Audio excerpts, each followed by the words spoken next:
siguen llegando compañeros y compañeras, parece que estaba medio... Ahora sí. Entonces, muchas veces uno puede, por ejemplo, estimar números, o sea, número de abundancia o de densidad. Para eso tiene que ser posible distinguir a los individuos. Pero, o sea, es muy fácil distinguir a los individuos cuando uno, por ejemplo, trabaja como trabajo yo con camélidos. O sea, es guanaco 1, guanaco 2, 3 y 4, y los cuenta, los pone en la planilla y estima abundancia y densidad. Distinto es cuando uno trabaja, por ejemplo, con comunidades vegetales, donde muchas veces, o sea, no es simple poder diferenciar diferentes individuos, ¿sí?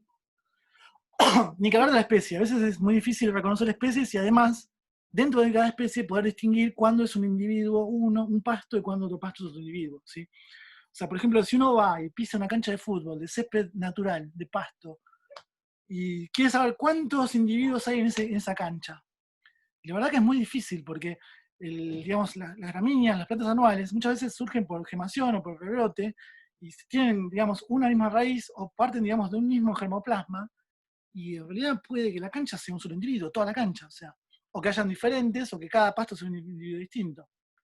Entonces, en esos casos, donde las características estructurales de la población son difícilmente estimables, se opta por otro tipo de parámetros, por ejemplo, una biomasa. Entonces, es común la estimación de biomasa, por ejemplo, para la caracterización de comunidades vegetales, ¿sí?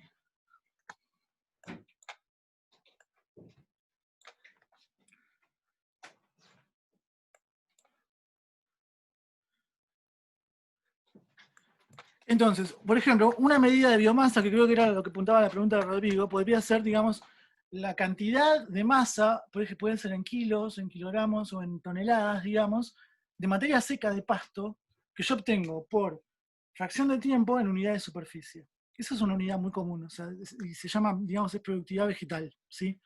Es cuánta biomasa me genera una comunidad vegetal después de determinado tiempo en una superficie determinada. Es un ejemplo, o sea, ¿sí? Es una estimación de biomasa. Lo que me permite estimar es, digamos, es con el crecimiento de esa comunidad vegetal, cuánta masa, cuánto pasto nuevo tengo en el tiempo y en superficie, ¿sí? Eso es un dato muy interesante porque permite, por ejemplo, saber cuánto pasto disponible o forraje hay para una especie. Por ejemplo, no sé, yo que trabajo con herbívoros, es un dato súper interesante saber cuánto pasto disponible hay en un ambiente.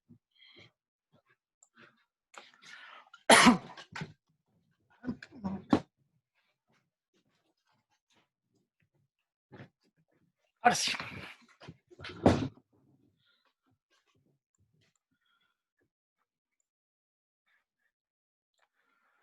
Bien. ¿Queda más clara la consulta, Rodrigo? ¿Querés que desarrollemos un poco este concepto?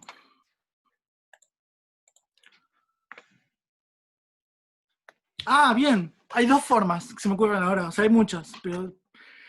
O sea, hay dos formas por ahí que son las más comúnmente usadas. Uno puede hacer un trabajo, digamos, a campo, en terreno, digamos, o sea, y puede hacer, por ejemplo, definir grillas o lugares de muestreo donde uno lo que hace es cosechar y cortar todo el pasto. Entonces, por ejemplo, yo no sé, armo una cuadrícula de 1 metro por 1 metro. La marco en el terreno. En ese metro por 1 metro corto todo el pasto, ¿sí? Y mido, digamos, o sea, tomo registro de la fecha.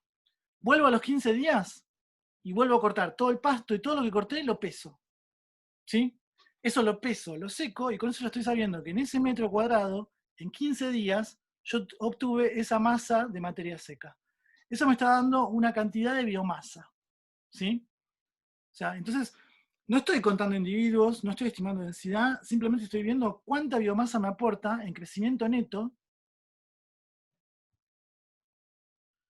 No, claro, tal cual. Acá sí, yo necesito, para estimar esta característica estructural, necesito sí o sí hacer un seguimiento de tiempo, una secuencia de tiempo, ¿sí? Estos son trabajos, por ejemplo, de clausura. O sea, yo también puedo estimar cuánto me consume una población, por ejemplo, cuánta biomasa consume. Entonces, lo que hago es, por ejemplo, hago de nuevo, tomo un cuadrado de 1 metro por 1 metro, lo cierro con alambre y que no se lo coma nadie. Y yo después comparo, vuelvo a los 15 días, al mes, a los 6 meses, cuando cambia la estación. Eso lo define el que mide, el que hace el experimento. y mido cuánto pasto creció adentro de mi clausura, encerrado, y cuánto pasto tengo afuera, que estaba expuesto, digamos, a los herbívoros. Entonces, esa diferencia entre lo que está disponible y no disponible, entre lo que come, digamos, en lo que no está cerrado y lo que está cerrado, me permite estimar de cuánto se alimentan los herbívoros, cómo cambia mi biomasa.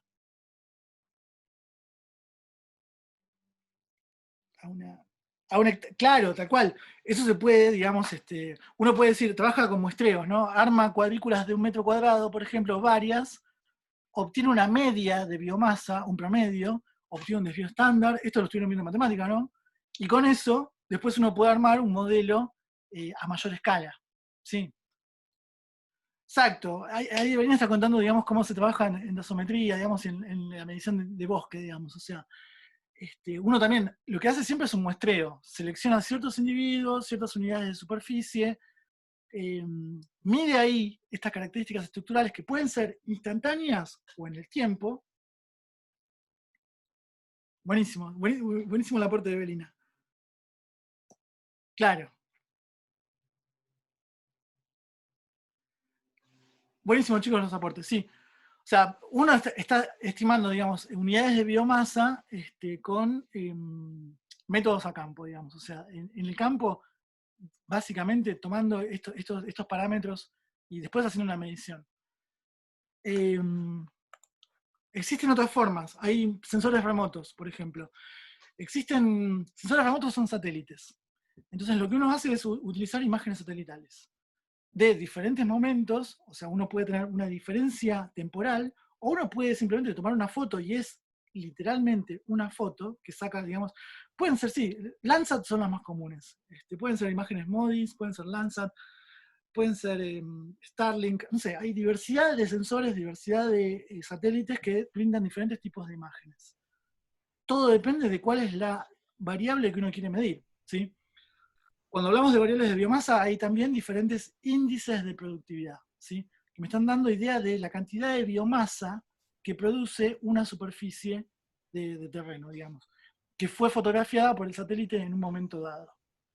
Entonces, uno lo que hace, por ejemplo, es, entra a la página de la NASA, descarga las imágenes, algunas son pagas, otras son gratuitas. Esas imágenes son una foto, las fotos son digitales, las fotos están hechas de píxeles. Cada píxel tiene una cantidad de metros, o sea, por ejemplo, las imágenes MODIS, son las que trabajo yo, el píxel tiene 250 metros por 250 metros. ¿Qué quiere decir? Que en la foto esa que sacó el satélite, cada píxel, cada cuadradito digital, es de 250 metros de resolución. ¿Sí? Exacto. Sí, es buena. Hay mejores, hay de 50 metros de resolución. Pero son caras, digamos. Entonces, uno lo que hace es, se calcula un índice de productividad. Y la productividad primaria, índice de productividad primaria neta, se llama. ¿Sí? Esa productividad primaria neta es básicamente la biomasa. Es en ese píxel, por unidad de tiempo y por unidad de superficie, en 250 metros, cuánta materia, cuántos kilos de materia seca, vegetal, se me producen, ¿sí? O tengo disponibles. ¿Sí? Entonces, otra forma de calcular biomasa es viendo índices de productividad primaria. Por ejemplo, ¿cómo? Con sensores remotos o con satélites. ¿Sí? Lo correcto, lo más completo es hacer, digamos, una calibración. O sea, uno mide la productividad de biomasa con el satélite y además vas al campo donde el satélite te sacó esa foto y medís en campo, digamos. O sea, haces la cosecha de pasto, ves para esa época qué tanta productividad tenías en tierra, digamos. O sea, uno puede hacer una validación de lo que pasa en el terreno con lo que vio el satélite. Bueno, me fui por las ramas. O sea, esto es, pero para hacer otro curso, digamos. Esto es todo un mundo, esto es súper interesante, porque permite, digamos, de manera rápida y a gran escala, con grandes superficies, o sea, las superficies que cubren un satélite, prácticamente toda la superficie del planeta, contestar preguntas acerca de variables ecológicas muy importantes, como por ejemplo productividad primaria.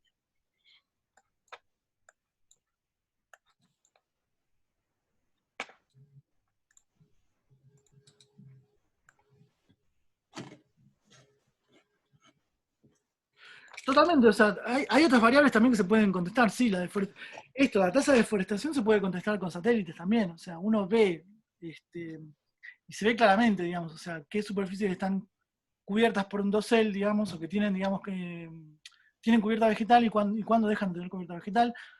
Se difundieron mucho las imágenes de los incendios de Australia y de Amazonas, las imágenes de, creo que eran, sí, Landsat, me parece que eran.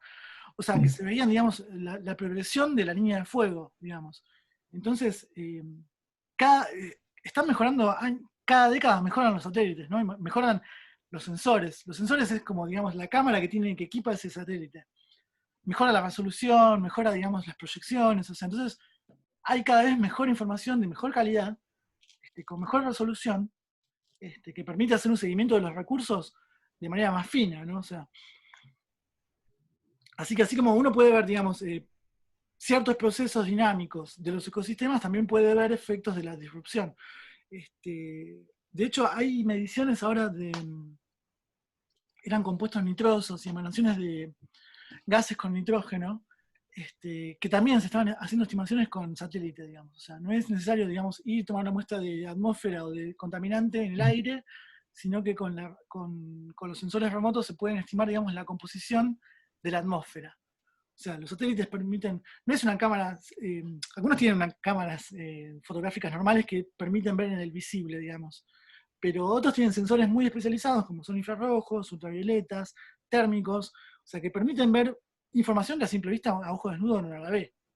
Y también se puede estimar, digamos, por ejemplo, no sé, proporciones o cantidades de ciertos gases disueltos en la atmósfera. Entonces, la detección, por ejemplo, del agujero de ozono que hablamos cuando hablamos de cambio climático, se hace también con sensores remotos, o sea, vía satélite.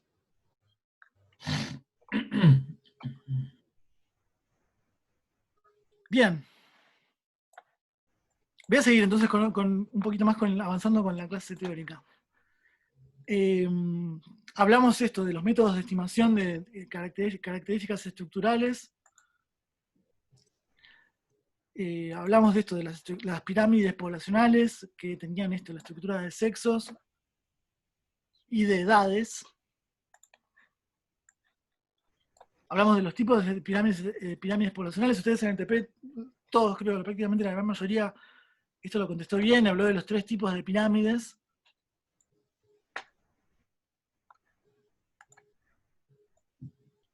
Y hablamos también de la distribución de los patrones espaciales, ¿no? Cómo los individuos de una población pueden en el espacio distribuirse de manera distinta, pueden ser distribuciones al azar, agregadas o uniformes.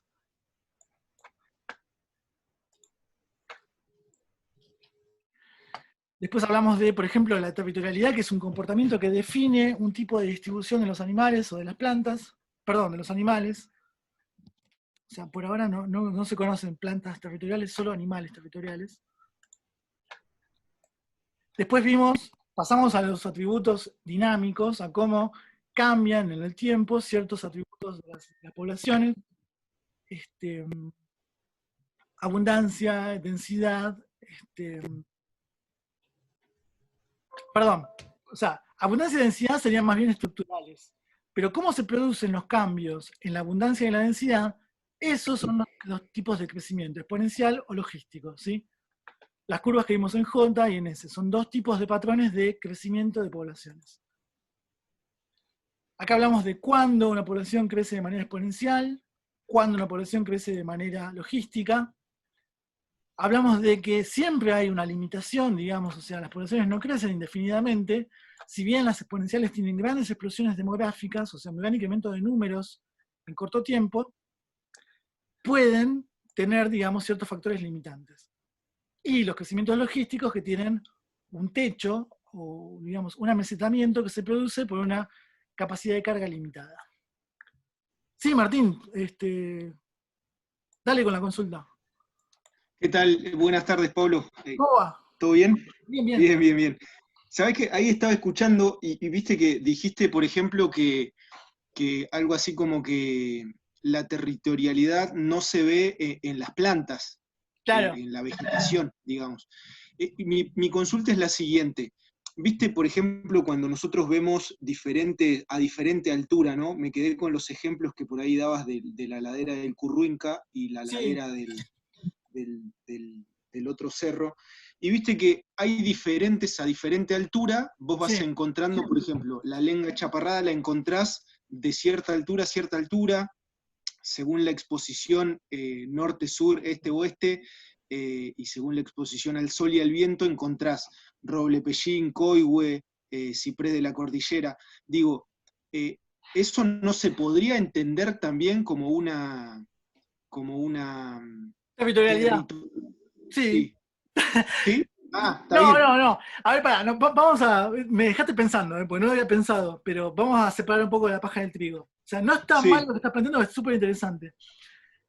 Yo hablo de territorialidad acá como defensa activa de un territorio. sí. ¿Sí? O sea, un territorio que, en el caso de los ejemplos animales, ellos necesitan para poder cubrir con sus recursos. Entonces, los animales, por ejemplo, son territoriales en defensa de hembras, los machos, por ejemplo, territoriales en defensa de recursos cuando defienden el pastizal donde se alimentan. Pueden ser territoriales en defensa de las madrigueras o de los nidos, defienden el lugar donde anidan, donde se reproducen. Pero tenemos digamos, un efecto de defensa activa, o sea, y de agresión, digamos. Como que no van a dejar que ingrese otro individuo a, digamos, a ocupar su recurso. Ah, Pueden ok, ser, ok. claro, o sea, estoy hablando de esa territorialidad estrictamente hablando, ¿no? O sea, puede ser también, por ejemplo, no sé, entre machos que compiten por hembras. Entonces defienden, digamos, un territorio donde se distribuyen esas hembras. O machos que defienden su territorio y no dejan que entren otros machos porque en ese territorio están sus hembras o sus recursos alimenticios, por ejemplo. Entonces, estamos hablando de un mecanismo activo, digamos, para defender un territorio, ¿sí? Y esto es una forma de disminuir la competencia y de mejorar, digamos, la capacidad reproductiva de estos animales. Yo había hablado de territorialidad porque la territorialidad, por ejemplo, es lo que me permite encontrar distribuciones poblacionales uniformes, ¿sí? Donde cada individuo, por ejemplo, defiende un territorio que es de dimensiones similares, y esto me lleva a que queden todos separados en el espacio, ¿sí?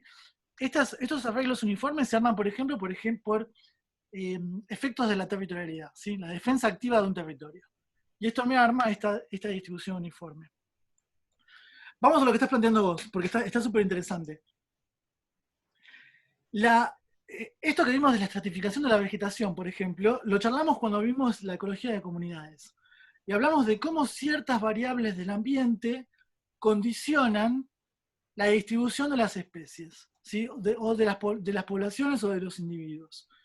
Entonces, y también lo hablamos cuando hablamos de formas de vida, ¿sí? O sea, la lenga chaparrada es de la misma especie que la lenga que está 400 metros más abajo, pero una es arborescente, digamos, tiene, no sé, 30 metros de altura, y la chaparrada tiene 2 metros de altura, ponele. Pero estamos hablando de la misma especie. Cambia de forma de vida porque cambian las condiciones ambientales, ¿sí? Cambian, digamos, el régimen de precipitaciones, el régimen de nevadas, lo que contabas vos, la exposición, digamos, el peso de nieve que tiene que soportar, digamos, ese dosel, ese canopy. O sea, hay un montón de variables ambientales que hacen que cambie la forma de vida. Además también cambian, cuando no se trata siempre de lengas achaparradas o árboles, a veces cambian las especies, ¿sí? Entonces también, de nuevo, tenemos un gradiente ambiental que determina que en cierto lugar esté tales especies, tal población, y en otro lugar, como cambian las variables, estén otras especies. Eso es lo que me permite dividir. Por ejemplo, donde yo tengo la línea de 1800 a 1100 metros de altura, donde se me produce el achaparramiento de la lenga, por ejemplo, mi comunidad A, que veíamos hoy en los gráficos, esa es mi comunidad, y si yo me voy 400 metros más abajo en la ladera, tengo mi comunidad B, por ejemplo. ¿Sí? Son dos comunidades distintas. Los árboles no van a hacer un uso territorial con defensa activa, porque digamos, las plantas no despliegan comportamientos de defensa del territorio, ¿sí? Porque o sea, eso es propio de los animales, digamos. Claro, pero sí tal vez hay una competencia entre ellos, viste que a veces vos ves Uh-huh. en significativos bosques Sí, que hay algunos, por ejemplo, robles, pellín, que no se alcanzan a desarrollar tanto como otros. ¿Por totalmente, qué? totalmente. Porque No, o la sea, copa de vino. me- totalmente. Me interesa que se entienda que las plantas, los árboles en los bosques también compiten de manera intraespecífica e interespecífica, ¿sí? Hay justo, la compañera de Belina está en el chat diciendo lo mismo que estoy diciendo yo. O sea, la competencia que vos estás planteando es real, existe, digamos. El tema es que no hay un mecanismo activo, o sea, el árbol no va a ir a mear al árbol, digamos, para marcar su territorio. O sea, hay sí, digamos, una segregación espacial, se llama, digamos, donde crece un árbol, ocupa esos recursos, toma el agua del suelo, tapa, digamos, la radiación del sol y no deja que crezcan árboles debajo. O sea, hay una competencia por los recursos efectiva, real. O sea, los árboles también compiten, las plantas también compiten por los recursos, pero no hay una defensa, digamos, activa de esos recursos. Claro, o sea, Gracias, Pablo. no, a veces a vos, está buenísimo el aporte, sí, está joya. Sí, ahí Darío también está contando el ejemplo del pino. Sí, el pino, por ejemplo, también acapara recursos, compite con los pinos que tiene al lado y compite con todo con lo que pueda o no crecer debajo, digamos. Ahí están tirando todas las competidoras por excelencia, sí. Tranqui, Santi, no te preocupes. Las clases las estamos grabando, así que después subimos todo. Hoy a la noche subo todos los videos. Bien. Bien. Sigo.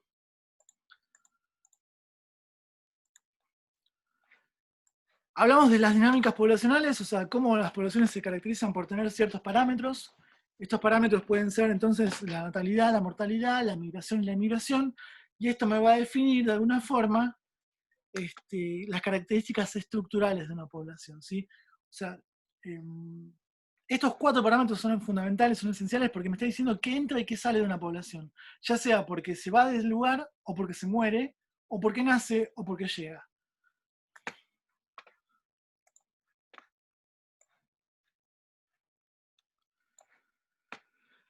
Acá después también planteamos esta tensión o digamos, este balance entre lo que tiene una población, que es el potencial biótico, o sea, es esa tasa de natalidad y de supervivencia, esa capacidad, digamos, de colonizar ambientes, y la resistencia ambiental, ¿sí? La resistencia ambiental es como lo que se opone, o sea, son las condiciones que impone el ambiente para que una población crezca, ¿sí?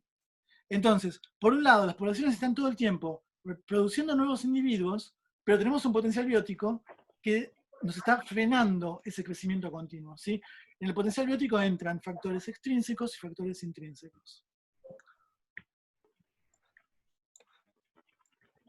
Les conté acerca de un parámetro que se llama reclutamiento. El reclutamiento me habla acerca de la supervivencia de los nuevos individuos que se suman por natalidad, ¿sí?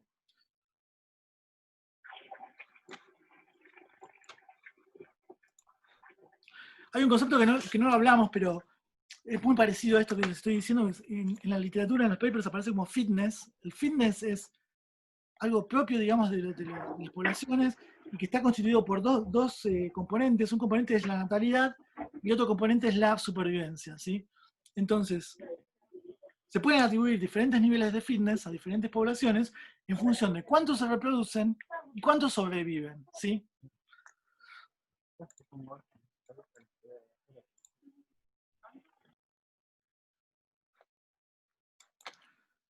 Bien.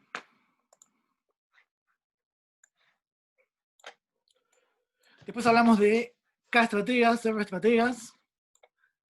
Los R-estrategas son como especies que se reproducen con muchos individuos, que dejan grandes camadas, que tienen ciclos cortos, que tienen maduración sexual temprana, escaso cuidado parental. O sea, cuando piensen, por ejemplo, en un R-estratega, son los insectos, son los moluscos, son los roedores, los ratones. Tienen, digamos, grandes camadas y es como que la estrategia es dejar un montón de descendencia. Gran parte de esa descendencia no va a sobrevivir, tiene bajo reclutamiento, ¿sí? En cambio, la estrategia acá, las tortugas, sí, también.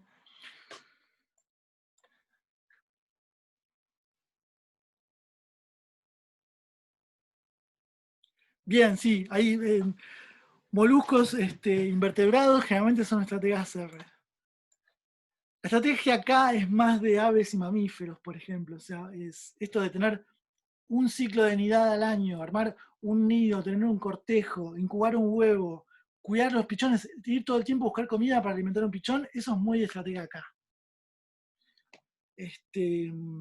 mismo, reproducirse una vez al año, tener, digamos, una cría en todo el ciclo, tener muchos meses de gestación, muchos meses de cuidado parental y de amamantamiento, eso es más bien de estrategia K mamífero, digamos, ¿sí?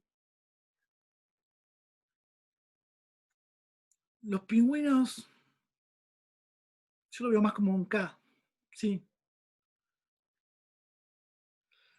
O sea, por supuesto esto lo planteamos como que tenemos los dos extremos, claro, sí, K. R estratega, K estratega en los dos extremos y en el medio tenemos todos los grises, como todo en esta ciencia, ¿sí? Así que a veces hay ejemplos, digamos, de ciertas especies que están ahí, a mitad de camino, entre una K estrategia y una R estrategia.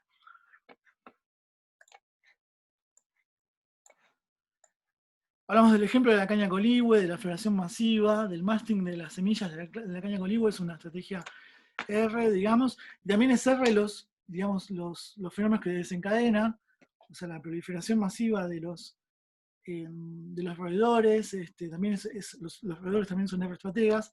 Ya cuando el nivel trófico llega a los predadores, la estrategia es más bien K, ¿sí?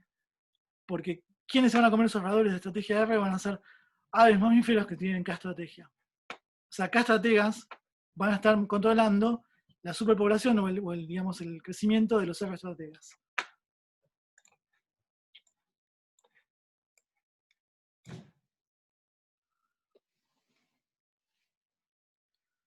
Bien, acá seguimos un poquito con el ejemplo del masting de la caña coligüe.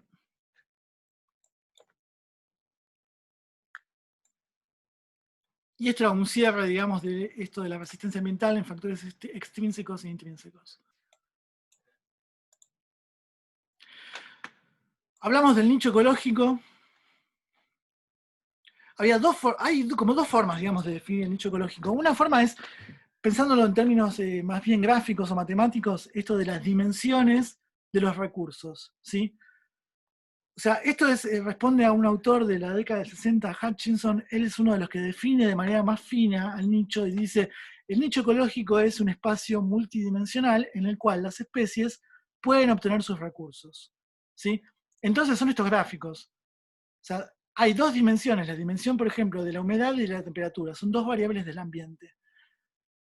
Dentro de ciertos rangos, una especie puede distribuirse y puede reproducirse, sobrevivir y, digamos, hacer cumplir con su ciclo como especie, ¿sí? Bajo ciertos parámetros, en ciertos límites de piso y techo para estas variables. Puedo además sumar una tercera variable, que sea un espacio tridimensional, y ahora sumo la humedad, la temperatura y el tamaño del alimento, que es otra variable dimensional del ambiente.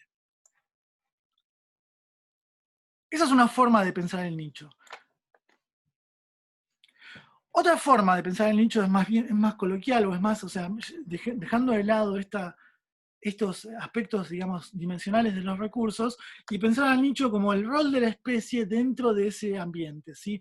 Es como el rol del carnívoro, el rol del herbívoro. El herbívoro cumple con el rol de nicho de ser herbívoro y de ejercer una presión de herbivoría y de mantener, digamos, la proliferación de la vegetación en línea, a raya, ¿sí? Ser limitante del crecimiento de la vegetación. El carnívoro cumple con un rol de nicho que es el de mantener limitado el número de herbívoros en este ambiente, ¿sí? Entonces, son como dos formas de entender el nicho, ¿sí? Cuando hablamos de los nichos como espacios multidimensionales, del nicho fundamental y el nicho realizado. El nicho fundamental sería como todo el nicho potencial que cierta especie podría ocupar, y el nicho realizado es el nicho que efectivamente ocupa, ¿sí? Es como que no, de todo el rango posible, utiliza solo una fracción. Bien, y acá terminamos con ecología de poblaciones.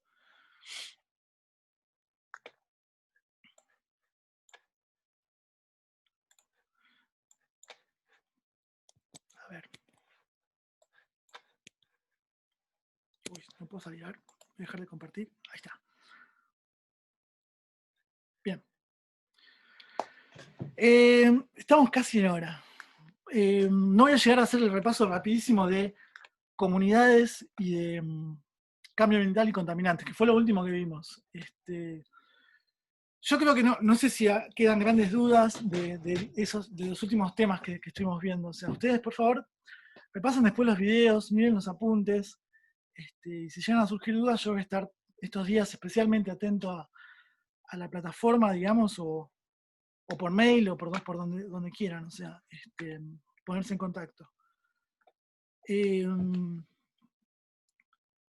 Queda en mi cancha resolver el tema del parcial, así que déjenme que me comunique ahora mismo cuando cortemos con los profes, y bien tengamos una respuesta, una solución consensuada entre todo el equipo, se las comunico. Para hacerlo lo más rápido posible, me parece que lo más probable que haga es que ni bien tenga una contestación, se las mande por WhatsApp. Tengo el WhatsApp de algunos, de un par de ustedes, así que por favor compartan.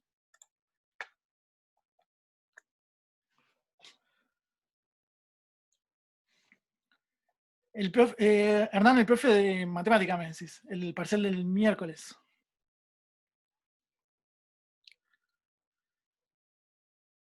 Ok. Sí, la estoy viendo complicada, que podamos cambiar de fecha. Sobre todo porque después, o sea, en realidad no hay más fechas, o sea, esa es la complicación, digamos.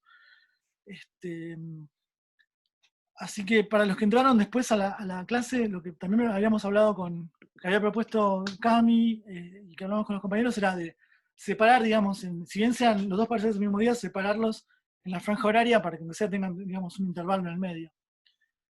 Profe, Sí. le aporto un dato que quizás sirva. Ahí me mandó Silvia Macchiaroli de la universidad. Dice, cuando cierren las notas todos los profesores, si debes rendir algún final, envías un mail a una dirección, BC Bayo, ¿no?, indicando extensión áulica, tecnicatura, materia, nombre y apellido del docente, tu número legajo, y con eso te habilitan a inscribirte fuera de fecha. Ok, bien. Sí, buenísimo. Ergo, quizás lo podemos meter el viernes. Bien. El viernes, me estás hablando de este viernes. Claro, en vez de este miércoles, este viernes. A biología o a matemática, pónganse de acuerdo entre los profes, sí. Pero si existe esta posibilidad desde la UTN, entiendo que no va a haber problema en inscribirse fuera de fecha. A nosotros lo que nos corría es que perdíamos la fecha de inscripción. Claro. Bueno, lo voy a poner en consideración, también así lo discutimos, a ver cómo hacemos para limpiar un parcial de la fecha del miércoles. Yo comparto con pasar uno para el viernes, tener uno miércoles, el de inglés el jueves, y el viernes el otro, y me parece que el que habría que pasar es matemática, más que nada porque vos habías puesto fecha primero, digamos, como por orden de prioridad de llegada. Sí. Bien, déjenme que lo discuta entonces con el resto del equipo y voy a tener en cuenta esto que aporta Rodrigo, porque también nos da un poquito más de aire, digamos, a que no todo tiene que estar tenemos que estar corriendo otra vez la fecha. Claro, ¿y los recuperatorios? En principio tenemos un recuperatorio que quedaría el lunes 29, y posiblemente, no sé, si corremos todo, podría ponerlo el martes 30, por ejemplo. Lo que pasa es que nosotros nos bajaron línea de que el 29 tiene que estar todo completamente terminado, y es como que se sella, se cierra las actas, digamos. Pero justamente lo que decía el compañero, por ahí el correr así tanto nos da la posibilidad en el caso de que tengamos que inscribirnos para rendir el final. Sí. Sí, básicamente sí, porque en un principio se planteó que iba a haber tiempo, que iba a haber flexibilidad en cierre de cuatrimestre, y después de repente fue como el 29 es como la fecha tope, última para poder cerrar todo, así que...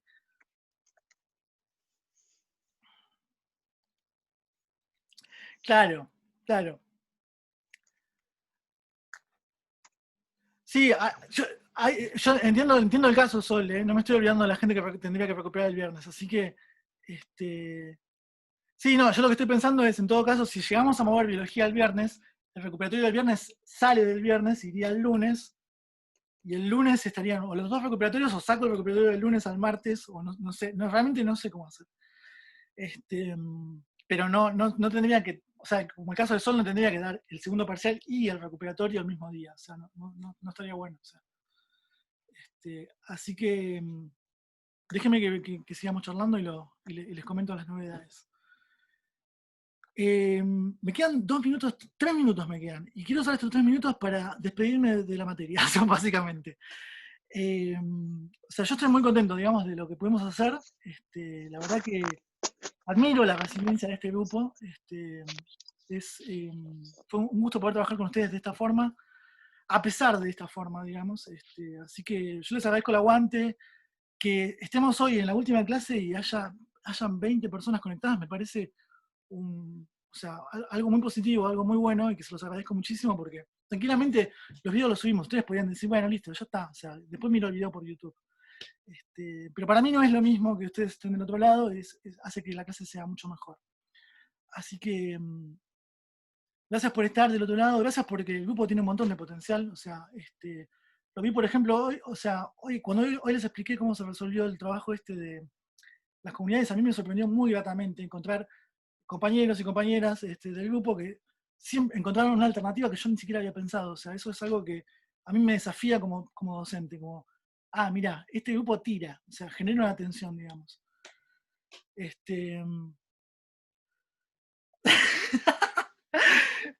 Mandame una manzana virtual, a ver. Así que yo les agradezco mucho, en serio. Para mí fue una gran experiencia. Por supuesto, las primeras semanas extrañé muchísimo. O sea, me hubiese encantado que pudiéramos, o sea, compartir el mate en el aula. Eso es como lo que realmente fortalece un vínculo, ¿no? Entre docente, entre estudiantes y entre ustedes también. O sea, como que es clave en la universidad incorporar conocimiento, adquirir herramientas y entablar vínculos con el compañero o la compañera, siempre me pareció como también algo bueno. O sea, el día de mañana van a ser un mismo gremio profesional y está bueno también conocerse, digamos. Así que... No, bueno, yo les agradezco. Yo también veo un gran esfuerzo en el grupo de parte de ustedes. Así que era como que, o sea, el grupo que te demanda, que exige que vos te estés a la altura, digamos, o sea, y que haya que devolver, digamos, con dedicación y con compromiso. Así que, nada, simplemente eso, no tengo mucho más que decir. Y bueno, lo bueno es que vamos a tener continuidad el segundo cuatrimestre, así que yo confío en que vamos a poder vernos, aunque sea, no sé si tomar mate, pero vernos aunque sea en el aula. Y el cierre del cuatrimestre que viene lo hacemos con asado, de más de 10 personas.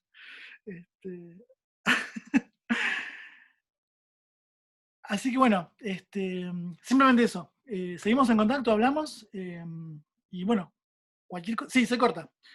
En breve les mando las novedades de lo que pueda resolver con respecto a la fecha.